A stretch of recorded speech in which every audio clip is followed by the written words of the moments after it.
Very good morning to our dear listeners and viewers. You are welcome to ACFIM Talks. Yes, we are almost close to the end of the official 42 days of the lockdown. So you can imagine time flies by. But in the meantime, allow me to welcome you. I'm encouraging each one of you and inviting you to join this conversation. The Facebook Live, our Twitter hand and YouTube are going to be flashed on the screen for you to see. Yes, you can join us and be part of the conversation.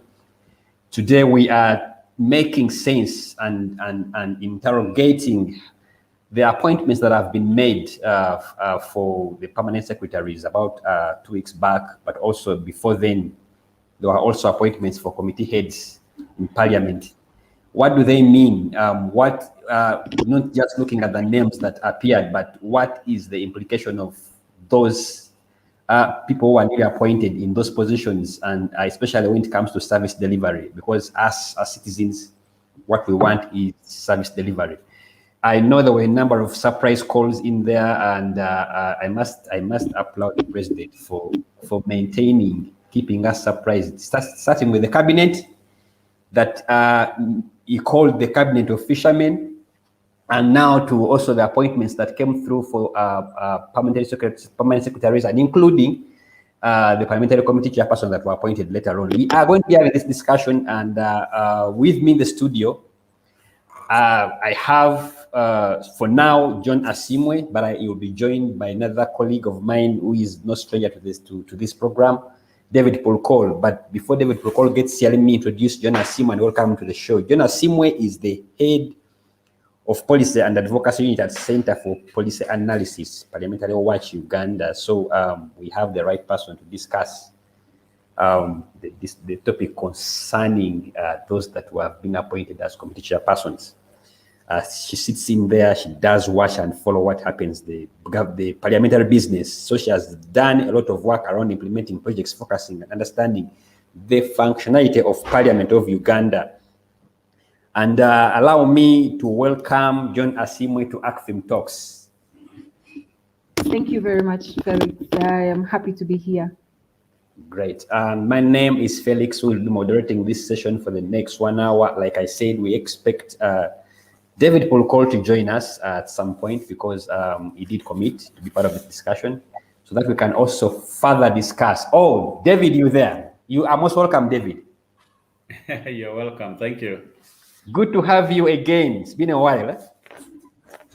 How have you been? I know. Very fine. And yourself? I've been very okay. I hope I'm loud and clear. You are very loud and clear, David. David, you are very welcome to ACFIM Talks again. For those who are joining us for the first time, David is the current Executive Director of Africa Leadership Institute, AFLI.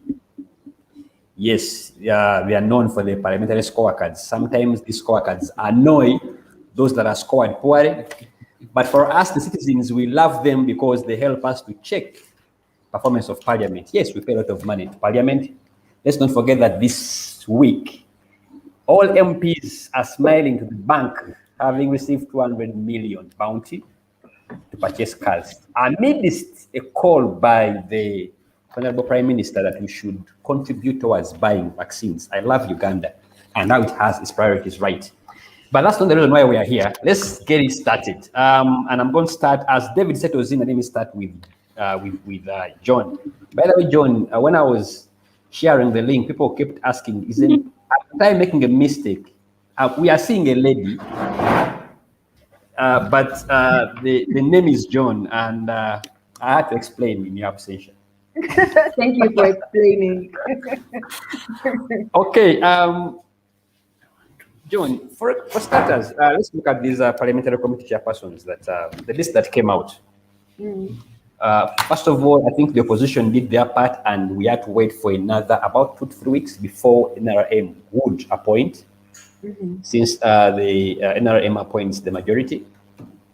So now we can say we have a fully constituted parliament with fully constituted committees. But before we get into all of that, let me understand, first of all, how are committees constituted? What is the law that underpins this process?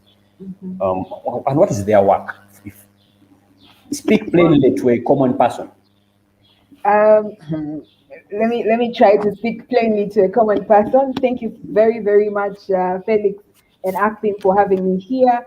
Maybe the starting point for us would be then Article 90 of the Constitution of Uganda, that specifically requires that Parliament shall appoint committees necessary for the efficient discharge of its function. And then 2, Parliament shall, by its rules of procedure, prescribe the powers, compositions, and functions of its committees.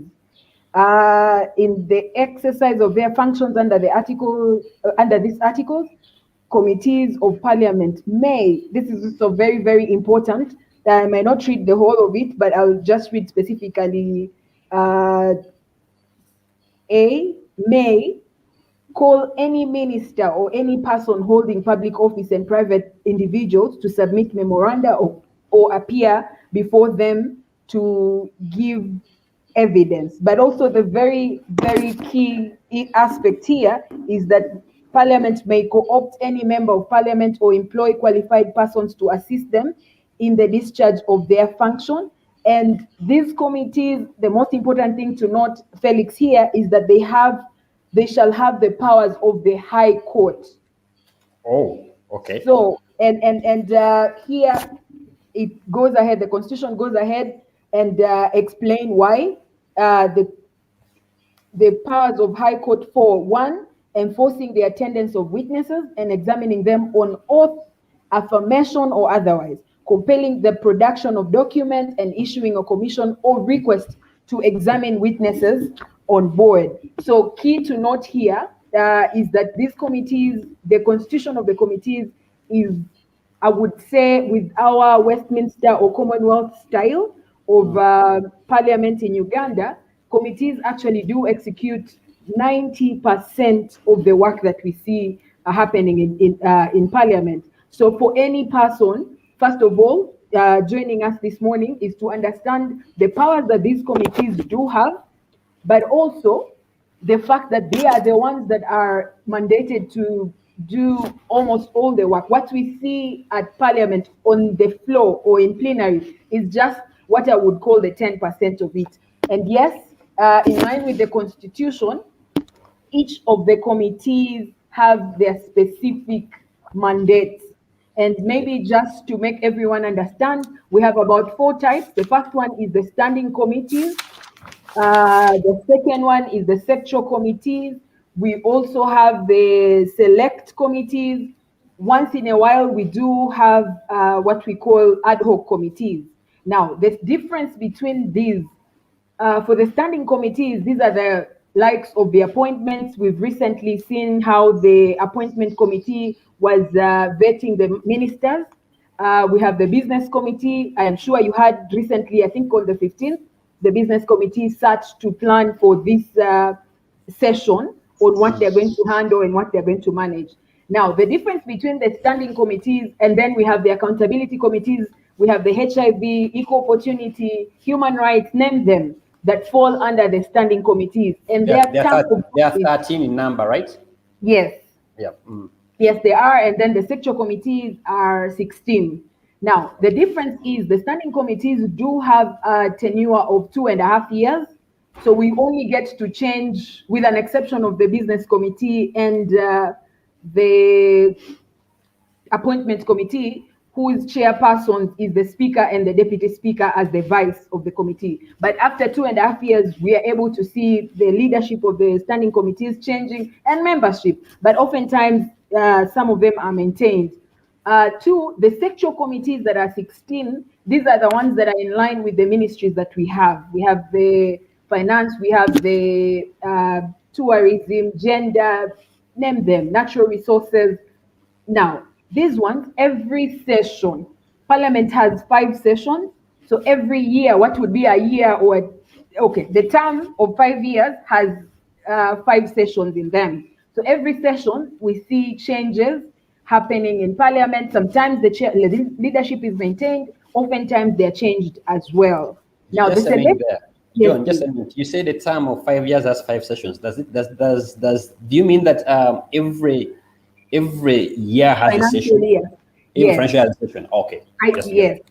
Now, every session, we get to see the sectoral committee changing, or sometimes they actually maintain the leadership, but members of these committees are allowed to change from education to gender, or to any other committee of their interest, public service and local government, name it.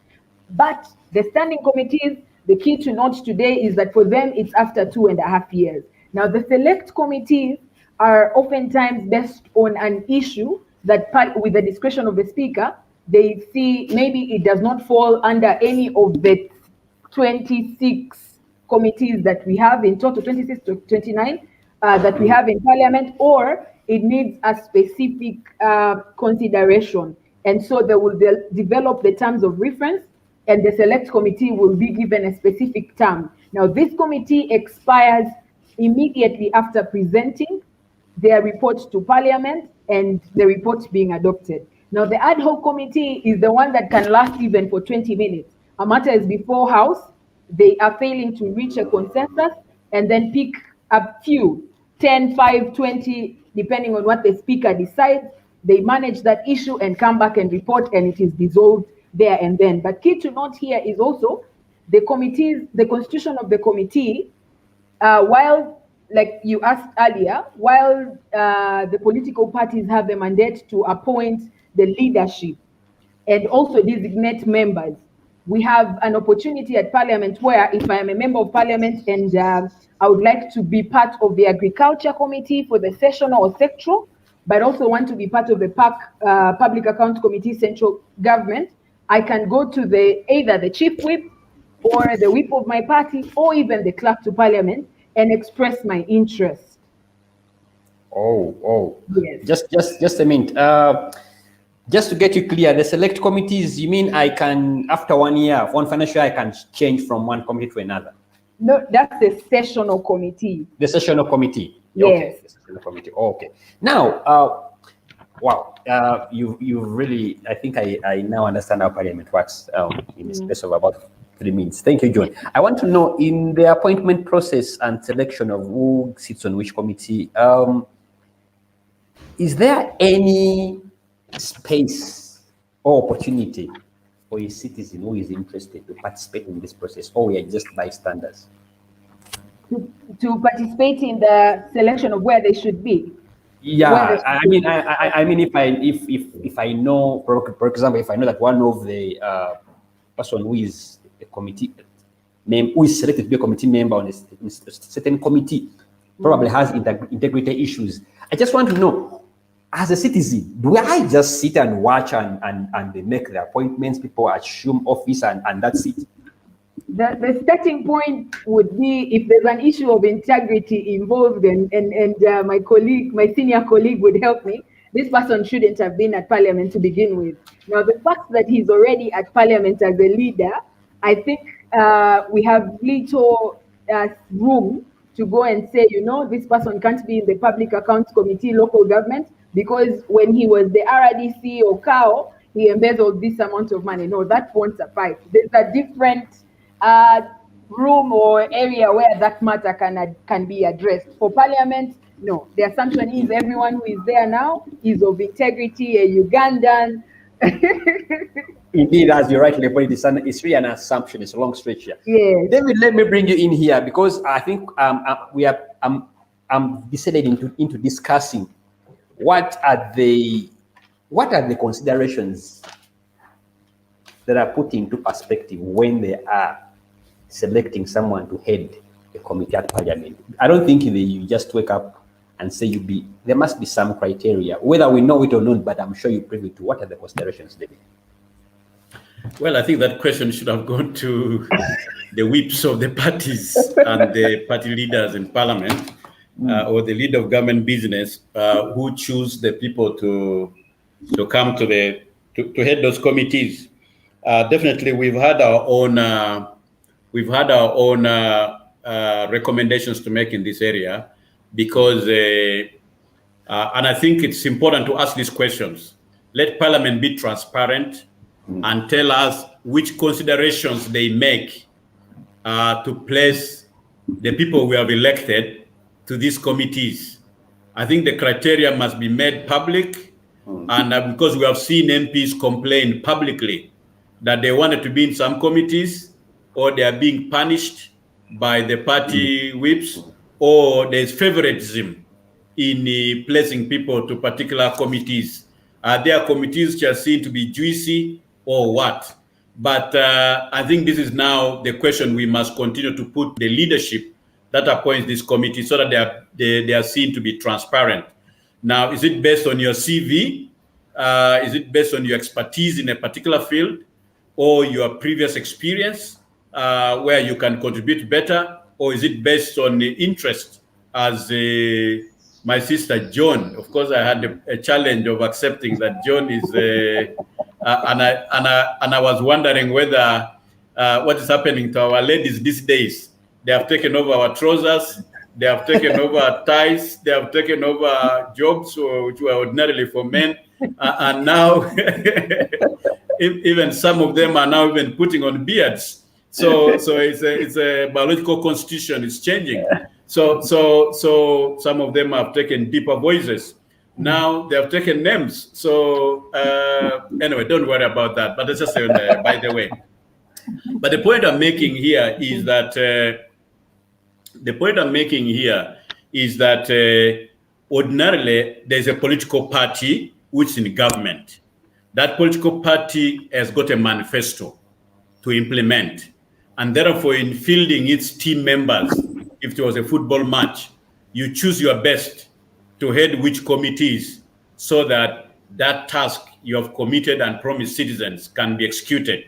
So we'd expect them to use that consideration, depending that who can drive our agenda and drive it very well, and therefore be a chairperson or vice chairperson on this committee, and can shepherd the rest as team captains in that committee on agriculture or on what. So I would then the opposition also has its manifesto. So government should not have its say. The citizens also voted us in, and we have alternative policy agendas in this sector where we want to make impact. And therefore, when they are fielding candidates for chair and vice chair, I hope these are the considerations they make, so that they can influence the decisions of government. Therefore, it means then they need nothing else should drive the agenda of choosing people. It should be driven by the alternative policies we have in opposition, which we want to input and influence the other side, the ruling party. And the ruling party also should consider its assets, its human resources, and deploy them according to its manifesto, so that whatever they have promised citizens and they have been voted for can be implemented. Now, they should not allow personal vendettas. They should not allow favoritism. They should not allow nepotism, and all the isms that you can talk about, including corruptionism, if it is there, that you don't have to pay money to a whip to be put to a particular committee. But in the absence of transparency, the party whips are not transparent. The parties are not transparent why they are putting particular people in particular committees. And then how about independence? So how are the independents? Do they meet? Who chooses the leader of the independents? And where do the independents meet to choose their own, to place themselves in these committees? Now, when they form themselves into a group, are they becoming a party, or they have become an interest group? Because do they have a caucus as independents? And then what do you do to some independents whom we see attending NRM caucus meetings, whom we see attending opposition parties meeting? Are they really independents, or they say they are NRM leaning, or they say they are, DP leaning? Then if you're independent, be independent. If you want to cross the floor, and then let citizens elect somebody else. So they must stay the course. We saw they amended the Constitution. They amended the Constitution, yes, to allow independents to cross on the last year of before the expiry of the 5 years. So they can now start canvassing votes based on the party they want to go and contest on. But otherwise, I think my sister John has elaborated very well under which article. What's most important for me was in the CA. What did we have in mind in the Constituent Assembly? We had in mind that people's representatives are supreme because the people are supreme. And therefore, when the Committee of Parliament calls you, they should have the powers of the High Court. It's like you're appearing before judges. Now, this has implications. Do the MPs in these committees take their job seriously? Are they seeing that they are adjudicating when a cow appears before them, when they summon a head of department, when they summon a minister and the minister fails to come before them? It's like sub judice to the court. So citizens or government officials who are being called upon to appear before a particular committee should take their job seriously in terms of preparations they make, in terms of the demands they make. But sometimes you see our committees are joking. They are not taking their job seriously. They are not exercising the powers that the Constitution puts on them, because Parliament can suspend a minister from Parliament. It's called for a president, it's called interdiction. They can interdict a president, not interdiction. They can actually impeach a president. Impeach a president, and then they can recommend interdiction of a civil servant, and they can be thrown out of a job. And they can censor a minister and say, minister, you will not step on foot on Parliament until you do the following. But when are we seeing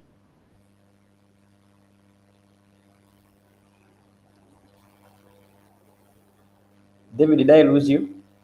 I think so. I think I've lost David somewhere in between. But as we wait for David. Oh, okay. Yeah, okay. Yeah.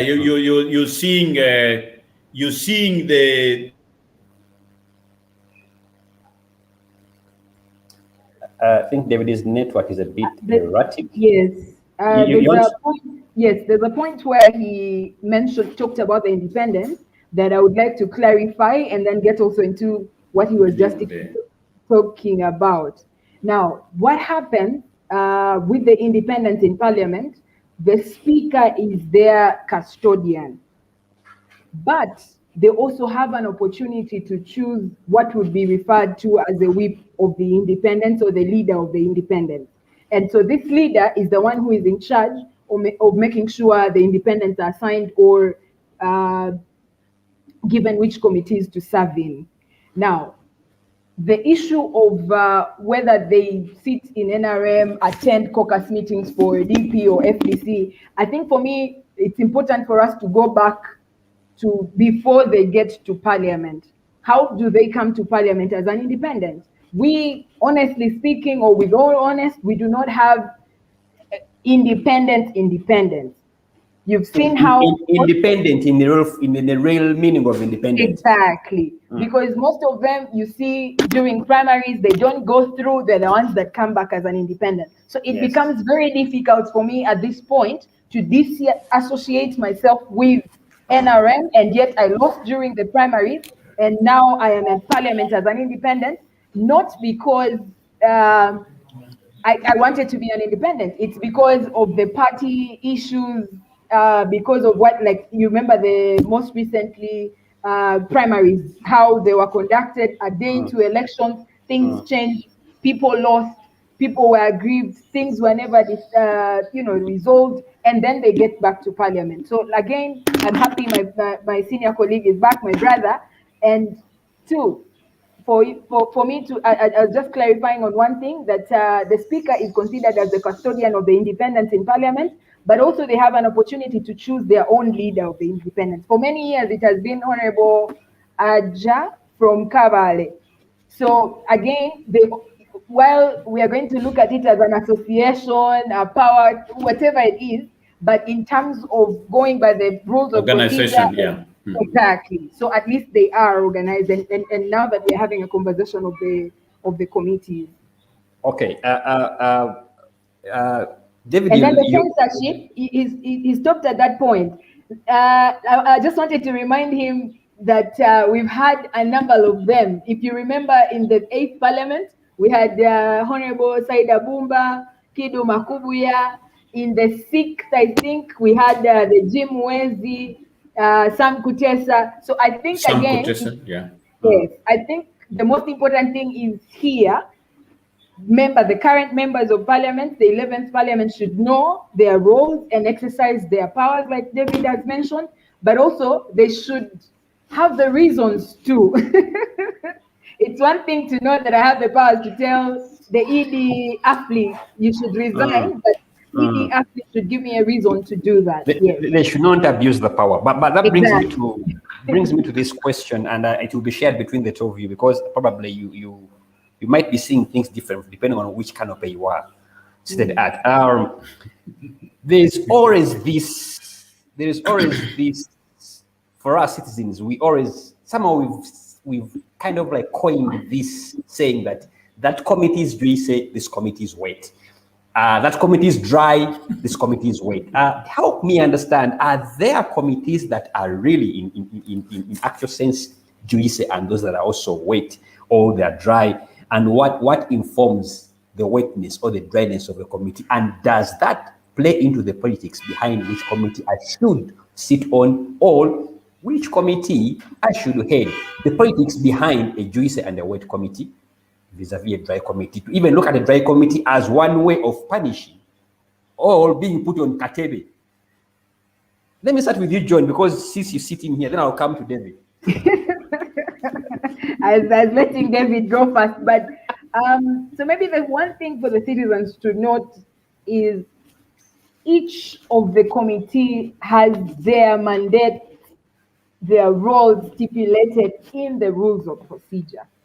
Right from, like, you name it and it will explain to you exactly what the committee is expected to do. So in terms of whether this is juicy or not, I will get to one also other fact, that every committee has its own budget, and most of them actually have almost, depending on their mandate and stuff, but almost a similar amount that they get because they have work plans. So when Parliament is developing the budget for the Parliamentary Commission, the work of the committees, the work of the plenary is also put into consideration in terms of what they are going to do next financial year, how many field visits they will require. Now, the East African Committee has its own mandate. We might not be hearing it as often as like PAC and public finance and name it. The foreign affairs, for instance, the same thing, HIV committee as well. But that does not mean that they do not have their own mandate and what I would call the budget for them to run. What about opportunities? For example, if I'm in Kosase and I'm squeezing some entity, are there opportunities for me to transact that are not in probably in another? I'm just, you see, those are the thoughts we people in public have concerning committees. Well, I don't know if you're expecting me to say yes, they are there or not, but we've also I think yes. I think yeah. David, we've also because we are not all the same. Yes, please go ahead. David, let me bring you in here. I'm saying they are not all the same in terms of travel opportunities. A lot of benchmarking abroad, and you know what goes with allowances when you go abroad, which the president is complaining about benchmarking and how much an MP gets these days. Has it gone to $700 something per night or $500 dollars per night? So those who travel up country, whether it's local government or whether it is, and then those also, and there are those who are highly exposed, like high-profile cases. They're investigating high-profile cases, and they are all the time on TV and so forth, exposure and being seen to be you're seen to be grilling people and making headlines and so forth. And you know, or you are in the economy or budget committee, and their progression, you know, you can become a Lugolobi and become a minister very fast, or you are head of legal and parliamentary affairs committee, and like you are Jacob Olanya, and you become a speaker. You know, you get exposed. You see that progression Mahogany, Vice President, was the head of which committee, and so forth. So people consider themselves in different, there are many interests which can propel them or achieve, whether it is economic interest or political or psychological interest or whatever interest. But at the same time, is it informed by your service to citizens? Or it is these other considerations which are driving you to join which committee? So that's where the wetness and dryness comes. But tied to this dryness and wetness, there are those who get more business. When you look at the speaker's directives, when a matter comes as matter of national concern, or a bill comes on the floor of Parliament, or during question time, or a petition comes, and so forth, the motion is raised. So you find the speaker allocates this particular matter to a particular committee. So there are committees that are busy and transacting a lot of business, and therefore you are more utilized than others. Now, when we monitored and saw the productivity of these committees, when we double-click the folder, how productive are these committees? Ordinarily, if you go to your garden, by 3 months, even maize has matured, beans has matured.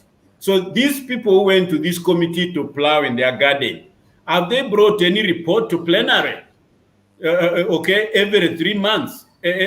So in a year, have they brought a minimum of 4 reports to plenary? Because if 90% of the work is done through committees, so which committees are productive, which committees are barren, and therefore cannot produce? They need a cesarean to make them deliver, or they are infertile and they don't deliver to the plenary. So we need a surgery. So which of these committees? So that's where you find that how can a whole year, a whole session end without your committee presenting even a single report to Parliament? You are not even picking the report of independent bodies, the constitutional bodies, Auditor General, IGG report, Human Rights Committee report, Law Reform Commission reports, Electoral Commission reports. All these constitutional bodies were put and they report only to Parliament. If you have no business, then pick one of these reports of these bodies and bring it, which lies within your work, and digest and bring a report to plenary. So that is where there are barren committees, there are wet committees, there are very busy committees, so I'm sorry, yeah, back to you. No, yeah. but I would like to disagree with my senior colleague on one Okay. aspect of it. So for me, I want us to look at, and the citizens to understand from this perspective. Yes, I agree with what he has said, that there are those that are being considered as dormant committees. But at the end of the day, every committee has both budgets for doing work locally and even the travel abroad. Now, it is at the discretion of the committee chairperson and the leadership of the committee, and with support from the clerk's department, to look at what business has gone to them and prioritize. And also, because, I mean, one thing to note here, Parliament has, I think, about 200 journalists that are accredited to cover Parliament. So again, if the chairperson, the Uganda Parliamentary Press Association, now, if the chairperson interest is to make whatever they are doing known to the public, to the citizens, it's just a matter of dropping a message to a WhatsApp group where the members of the Communication and Public Affairs Department and the UPPA members are, and say, we have this meeting at in room 04, please come and attend. And certainly they will be aired and people will follow them. But the one thing I want to note with my colleague is that attendance in these committees is not restricted to where you belong as an MP. Now, I can be a member of East African Committee, and how many times do we get to see business referred to that committee? And it doesn't mean that there's no business. We have all these laws that are being passed at Yala, which the rules specifically require them to bring the reports to Parliament. And those committees actually don't come to Parliament. So the assumption is, if the reports would be brought to Parliament, the committee would have what to do, right? Now, for me, I think it's important to also separate the juicy, the not juicy. The key thing is they all have a budget, they all have a mandate to implement, and the petition will be forwarded to a committee based on the nature of the petition. So for instance, if the petition is about FUPA, you don't expect, even if the speaker favors COSASE, the FUPA petition will not go to COSASE, will certainly go to the Committee on Education. If the issue is about land, name it, yes, it will certainly go to where it nodding disease, for example. Yeah, it will go to health, it will go to gender, because the children are involved. And we've had circumstances where a matter is before Parliament and 2-3 committees are all assigned the same work, depending on who has a mandate in that aspect. On the intersectionality, yeah, exactly. But also, I was referring to attendance of these committees. I can belong to East African Committee that you rarely get to see it on news and stuff. And then you have PAC local government or COSASE that is always, like the time when they were considering the 62 billion handshake or even the Bank of Uganda aspect. Yeah, yes. By the fact that I am a member of Parliament, I can sit in any committee that I want to.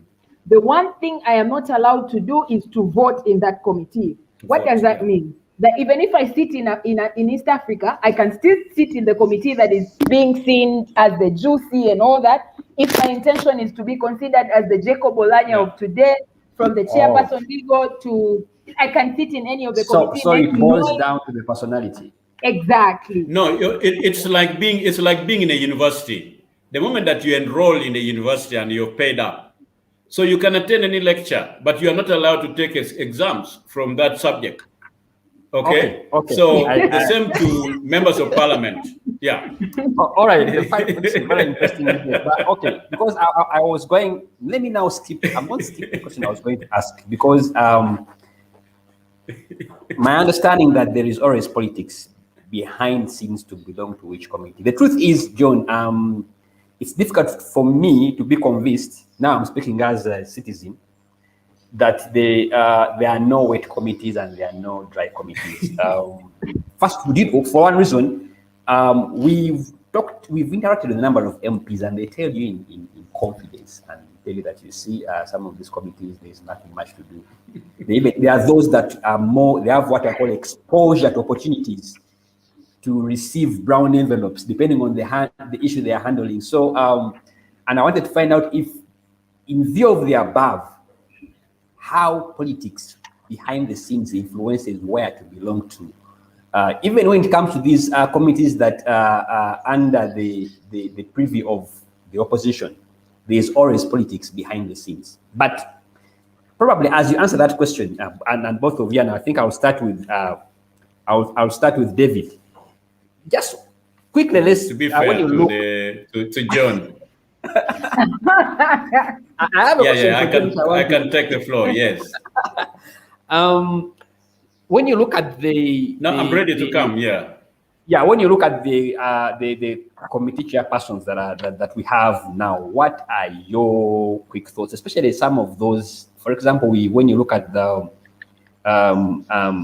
committees like Legal and Parliamentary Affairs Committee, committees like PAC, COSASE, committees like those of finance and the budget and the economy, committees like there are those committees that we usually rules and privileges, which I think now my good friend Abdul Katuntu is. What is your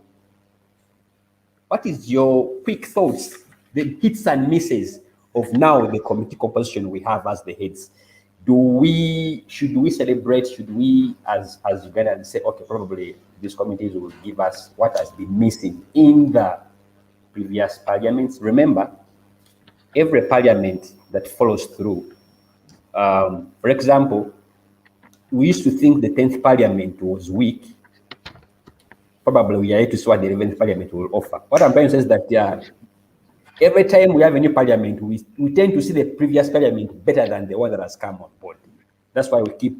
So in that line of argument, what should we expect from these committees and especially some of these names that have come up? Some have seasoned. legislators, some have experience. What should we expect? Wow, I've not looked at the CVs of these individuals who have taken over. Maybe we need to do some due diligence by way of background check to know what to expect. But I think by seeing who is in this committee, it should be obvious to see what the ruling party has up their sleeves. Because then where have they fielded this particular one? This one is known as a scorer in this area, or this one is known for mishandling the ball, or this one is known for... So whether the citizens should have a hope or a hopeless hope. And therefore, when you see who the opposition has put to head the public accounts or to head these other accountability committees, you can see what they are up to. When you see Nambosi, for example, when you see Chivumbi, when you see who's in the way they are fielding their people, their expertise, whether it is Bagala here or who there. So we should be able, as citizens, to be able to read what each of these sides have in mind. But I must confess that I have not really taken a deeper look and therefore tied up to the NRM manifesto and relate it to the individuals who have been put to this committee. So, for example, if you see the Legal and Drafting Committee of Parliament, who have they put there? Because every constitutional amendment, in case it is there, will come there anyway. And depending on whom you have, whether Shobia or Jacob Olanya or who is there now. So you expect that the people to pull this together, the report together and pilot and steer the committee so that we get what we want. So I think we need to do another discussion on this particular one. I think what is important is for this particular one, I think it's important now for us to double click and open these folders. Yeah, because these are not new kids on the block. They have been around for so many years. Their track record, whether in school as a head of prefect or as a minister in the guild or as what, is known. So they bring certain expertise, they bring certain experience in order to see what hopes. But if we are to go by the brief press interviews when they were swearing in, each of them were excited. And what did they tell the public when you became a minister, when you become a PS? You know what Professor from MOOPS has been saying. David, probably I'll come back to you. Let me come back to you because I wanted you to answer this question because you've scored these MPs. Probably some of these names are familiar for you, even when you are doing the scoring, whether to say, okay, this one has been performing, one non-performing. But before you answer that in line with what AFI has been doing, like scoring the MP's performance, let me come to John, who sits in Parliament, watches what happens in Parliament. Probably you know some of these individuals. What are your honest, quick thoughts? Because, yes, we don't have time to go through the entire list, but there are some of those I can quickly pick out. For example, we have Magogo is in Parliament and already has what? A committee is heading ICT and national guidance. But this is his first term in Parliament. But he has been working as a president and still is. We have Legal and Parliamentary Affairs Committee, which is now headed by Robin Arakojo. There are some of those names that come up. We have the Budget Committee, Uganda and the budget process. Now it's being headed by, if I'm not mistaken, is it Isiaji? Opolot Patrick, yes. You have the Human Rights Committee there, where you have the tried and tested folks Odoi. So what are your quick thoughts on this lineup? Given that you sit there. For one, I'll give an example of Honorable Opolot Patrick. He's been a member of the Budget Committee, and to that, he's been one of the best members you can have a conversation with in terms of budget. And so when I saw his name, I was like, well, in the beginning, we were worried when Honorable Lugolobi was appointed minister. And I'm like, but this man has been the chairperson budget committee forever, for as long as I can remember. What is going to happen? People like Honorable Musasizi, for instance, he's been the chairperson of finance committee for quite a long time. And so we were worried at the time when they were appointed ministers, but when we saw the list of the committee's leadership, one, I know they are members who you just look at them and you're like, okay, now it's Human Rights Matters. Honorable Foxodoi has been the senior presidential advisor, I think, on legal matter.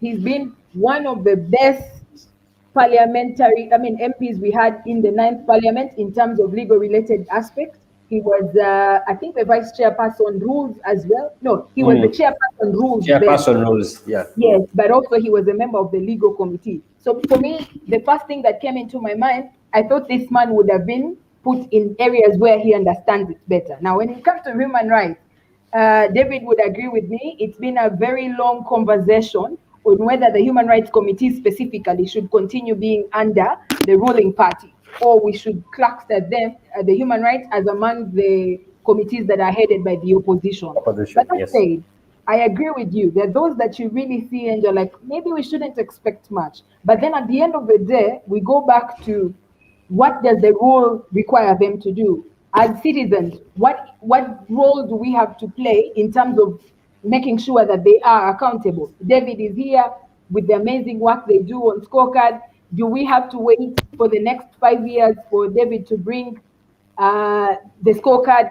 Should we start now? Exactly. Should we start now so that we're able to see in the next 2.5 years, how is Fox managing the Human Rights Committee, for instance, if we have doubts? But the one thing I know is that he's very good with legal matters. Magogo, he was the first new member of parliament to be given the leadership. We've had so many. I don't know if you remember, David, at the beginning of the 10th parliament, Honorable Judith Nabakoba was made the defense, internal affairs and defense committee chairperson. And again, we would look back and say, maybe because she was the spokesperson police, so she understands matters of internal affairs and defense, right? Now, I would have been more than happy to see Magogo as the chairperson of education and sports, or vice chairperson to handle sports matters related.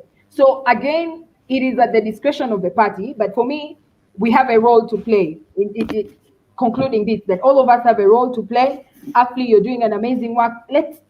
Before we judge whether they will be able to perform or not, I want to agree with David that let's double click this now and see what are their interests, are these areas of their strength. If not, we have a whole, I think about 5 technical people attached to these committees. So Magogo won't be alone. Magogo will have a clerk, will have a legal officer, will have an economist, will have a researcher to the committee.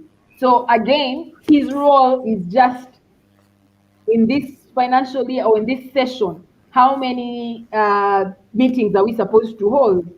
What are the matters? If we are given any other matter that is outside, what does the rule say? They have about 45 days to transact any business before them.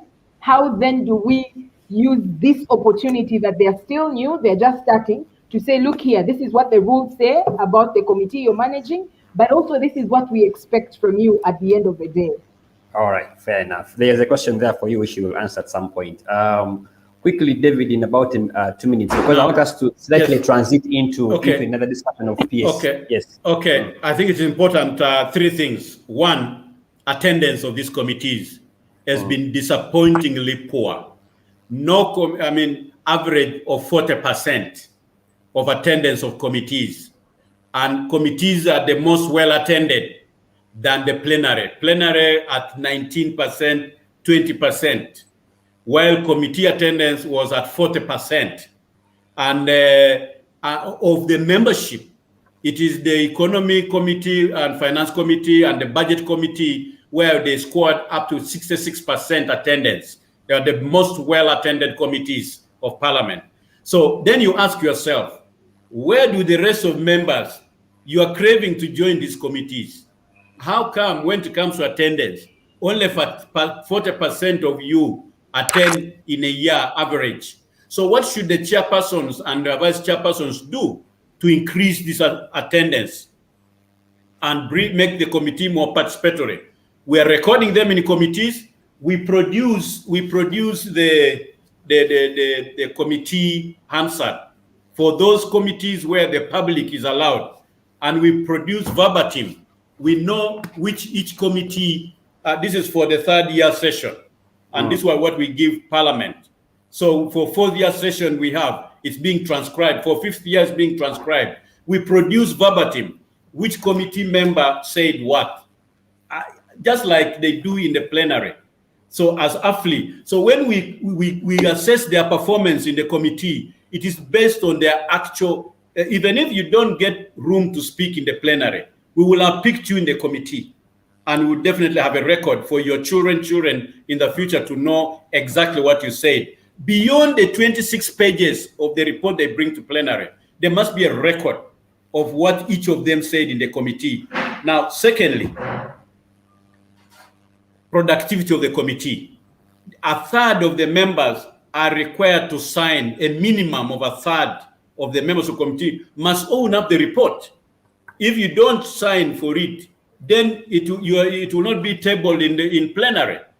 Of course, there was a time when 2 reports from the same committee found themselves on the floor of Parliament. So which one do you discuss? Now, to avoid a few individuals writing a report and then purporting to say it is from the committee, because mafiadom can hijack, and then 3 people write a report. Now, if the committee members do not sign to own it up, that's to give it credibility so that to be discussed in the plenary. Those are the rules of procedures. Now, the other matter, we find that some members are notorious for not signing the report. If you don't want to sign the report, the majority report, then you must present a minority report.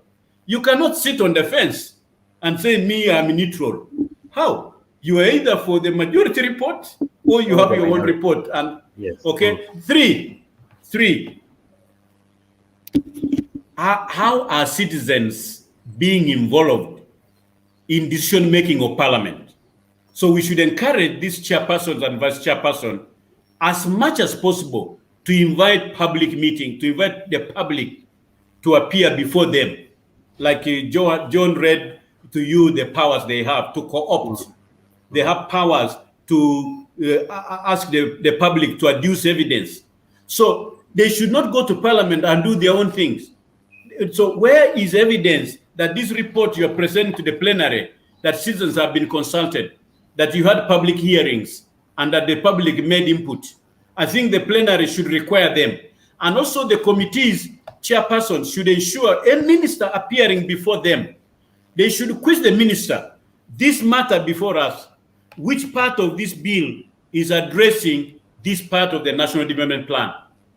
Because Parliament must make a contribution to the implementation of the plan.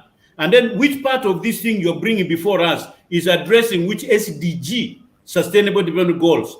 So Parliament should push the executive to addressing the national plan, addressing the SDGs. Which of this bill is in conflict with the Constitution?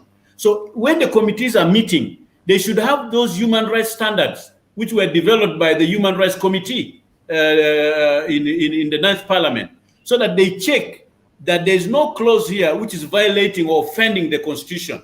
Everything they are doing must be referred to the Constitution, which they sought to uphold and defend.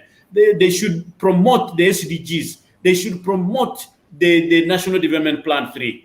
So in the course of their work, whichever committee you have, please help citizens by focusing the executive, ministries, departments, agents of government appearing before you. Make sure that their work is relevant to the national plan, their work is aligned to the human rights standards, their work is aligned to SDGs, which Uganda signed and ratified. Okay, there's a question there from Nicholas Wasaja. He's saying, I think one of the outstanding issues is opening up of these committees when they are dealing with sensitive matters. For instance, why does the appointments committee continue sitting in camera? I think the question is raising is that there are some of those committees that operate as if they are opaque when especially handling some of the sensitive issues. It ties in with some of another question which was raised. I think it was a comment on how some of these committees don't act on some of the issues that are of public interest. Probably you'll comment on it, John, and then also there's something to concern which they raised, whether an ordinary person can sit in these committee hearings. I'll start with that one. It's not easy to just walk in there and say, I am here to attend, the House or to attend committee. But one thing I can note is that when committees are considering, and I've seen that for only the Legal and Parliamentary Affairs Committee, when they are considering bills before them, oftentimes they do put adverts on New Vision and Daily Monitor, calling stakeholders to participate or make submissions. But also there are different ways of participating. Parliament Watch, for instance, we have, like I mentioned, the UPPA, we have over 200 journalists that are there. But also, if citizens would like to attend, write to if you know this matter is coming up and you want to be there, or when you get there, request to be taken to Chris Obore's department, and they will certainly give you accreditation to attend. Now, in the matter of opening the appointments committee, it's an interesting one, because if you followed the recent, I think this is immediately after the budget, the very first one or two plenary sessions, and the day they constituted the appointments committee, this matter was raised. And if you remember, the Deputy Speaker tried to say, okay, members are invited, but they're not going to allow, simply because it is in the rules. So what am I saying? It's my role, Nicholas's, and David, and everyone here in this role to weigh what's going to work for us and what's not going to work for us. And if we feel that the appointments committee should be open, I think it's a conversation that we can bring it up when Parliament is considering the rules or procedures. We can also make our submission and see if we'll manage to get it to be open. But again, it is at the discretion of Parliament to see that they are open or not. But also the one last thing maybe I would want to address, based on what was brought up, with the committees, even if you don't appear in person, if you reach out to us, Parliament Watch, we will get you the contact of the clerk. You can give in your written submissions on any matter that is before Parliament, and your views will be taken in. So with the COVID and stuff right now, it's a little difficult to tell you that yes, you'll be able to attend, because even the journalists, the 200 I'm talking about, I think about 50 or less are now allowed to access the precinct of Parliament. Okay, fair enough. Our time is really fast spent. We are running out of time. So, I think I have less than 2 minutes to close this, but I want to close it on another different tangent, but the same discussion. We know very well that recently the president retired some PS, permanent secretaries, and then also appointed new ones. And there have been also discussions in that matter. I want your quick thoughts, especially those that have been retired. We have the one from OPM, Christine Guatu Dekintu. She was already battling cases concerning how the procurements with the bad food during COVID, which people complained about. We don't know whether that was one way of punishing her, but we know our long Keith mechanism has been for long, I think for about 15 years. He has been the PS for Minister of Finance and also the Secretary of the Treasury. Has finally been replaced, and Keith now is in another docket. We have Ramadan replacing Keith. We have a number of new players on the market. Some are new. For example, some have just been shuffled here and there. What are your quick thoughts when you look at this lineup for the PS? Because why I wanted to bring in this as we close is that permanent secretaries are the accounting officers to the ministry, and they are the heads of the technical arm. So basically, when you're talking about implementing policies and everything that happens in actualizing policies for government programs, it is the PS. So we now have a new lineup. What are your quick thoughts, the hits and misses, the expectations? And as we wrap up, I'll start with David on that. There are three things. One,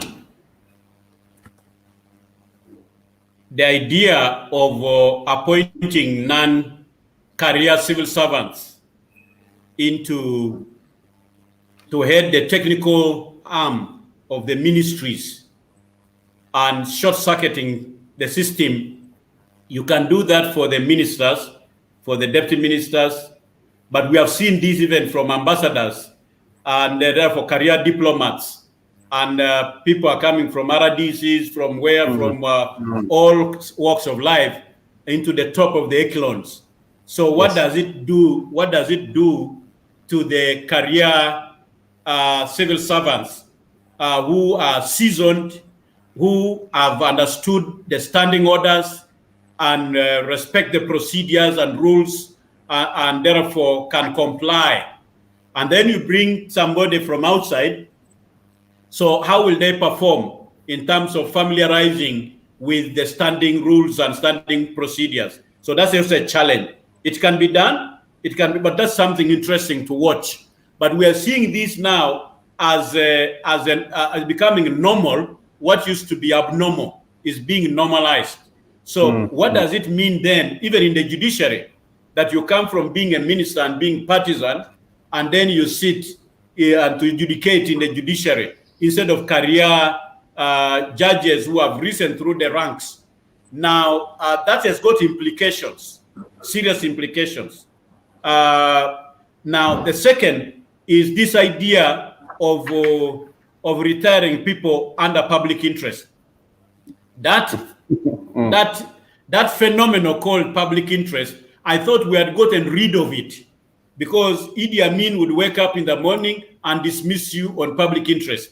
Now, where did the public meet and agree that it is to all our interest to retire this PS or clerk to parliament, or this PS of this is really abuse. This is misinformation. You don't have that power. In the constitution, the new constitution, we tried as much as possible to remove this public interest, because there used to be a law for compulsory acquisition of land under public interest. So we decided to say, let's define this public interest.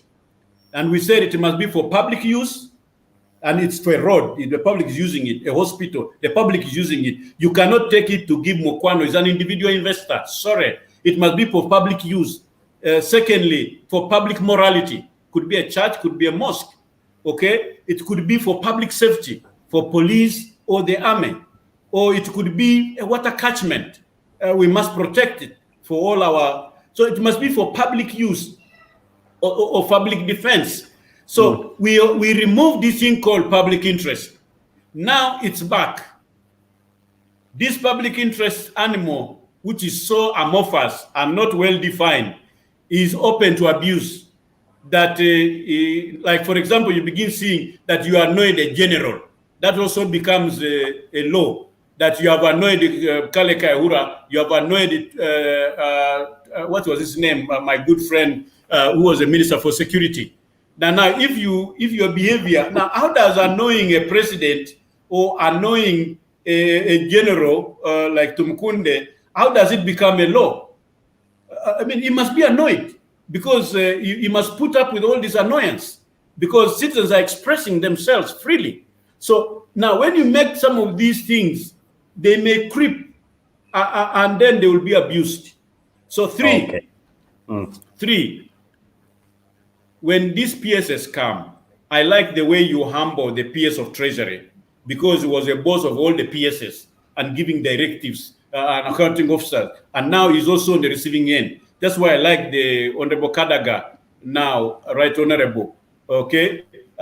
Also now to humble herself and be a minister, okay? And also be, of course, she would have even been, if it were me, I would have even made her to be a backbencher for now, just and see, because she was getting too much all over the place.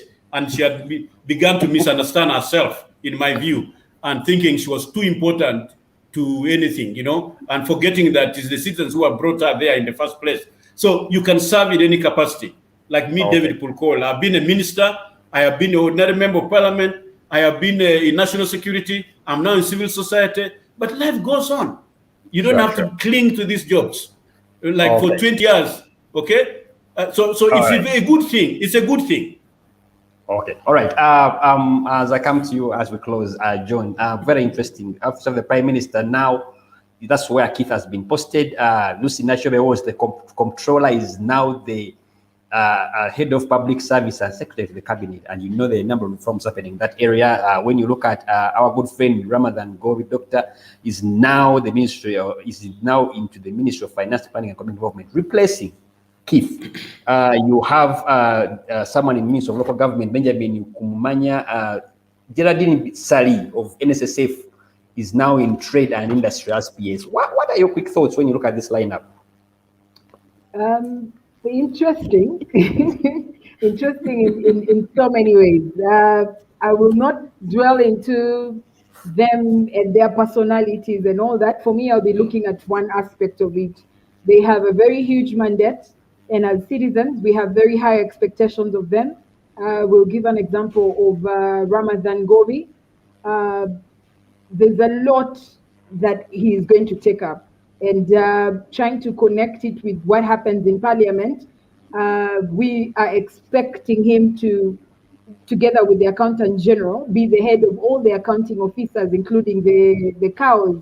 And if you followed the Auditor General's reports over the years, there's a lot that happens in local government that really need to be streamlined, right? And we've seen how oftentimes Parliament considers the Auditor General's report, and these recommendations are made and they're sent back to his ministry.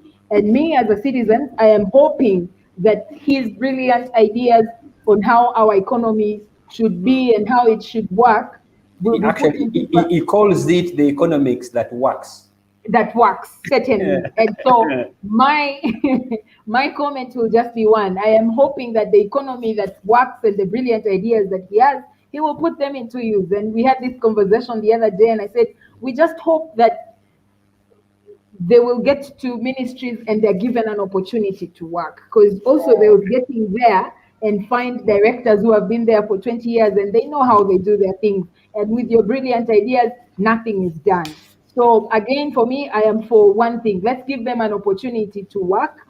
We as citizens have a responsibility to hold them accountable. There's this animal of in public interest. I would love to hear the president say how we can also present our petitions to him when we are not comfortable with some of the PSCs that he has appointed. But yes, other than that, there's a lot that they need to do. I hope they will be given an opportunity to work.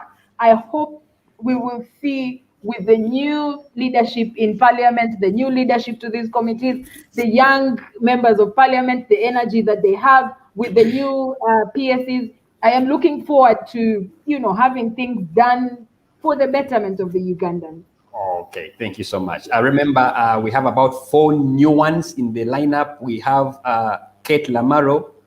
She's new in Ministry of Education and Sports. She's the PS in Ministry of Energy and Mineral Development. We have Batebe Irene. She's also new. We also have Joseph Musanyu, who is a Lieutenant General. He's also new in the Ministry of Internal Affairs as the PS. Then ICT, we have Dr. Amina Zawede is also new in that docket as a PS. Quite interesting. Let's see how this shapes up. And we are really expectant. Allow me to bring this interesting discussion to close. But as I close, remember, among the new appointments, we've not discussed Betty Namisango, who is now the IGG. And also we have now the Human Rights Commission. Fully constituted. Probably at some other time we'll discuss those two because they're quite also it's quite an interesting appointment that I think we should put our minds on and discuss for the interest of the public. But I want to thank you so much for being part of this discussion with me. I've been having David Pulkol, who is the current executive director of Africa Leadership Institute, AFLI. He's also a researcher. They are known for the parliamentary scorecard. I've also been in the studio having Asimwe John, who heads the Policy and Advocacy Unit at Center for Policy Analysis, Parliamentary Watch, Uganda. It's been a pleasure having you. Thank you for being part of this discussion. I wish you a great week, and we hope to have you again at some point and further these discussions. God bless. Bye-bye. Felix was your host. Thank you.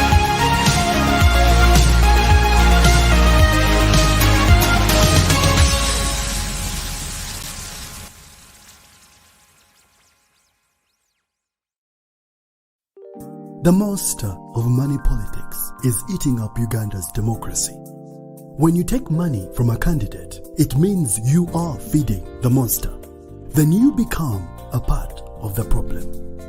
When a candidate who overspends on campaigns is elected, he or she will not represent voters but himself. He or she will engage in corruption to recover campaign money. Social services will not be delivered and the voter will suffer more. Voter, let's be wise. Give democracy a chance. Do not sell your vote. Focus on the issue.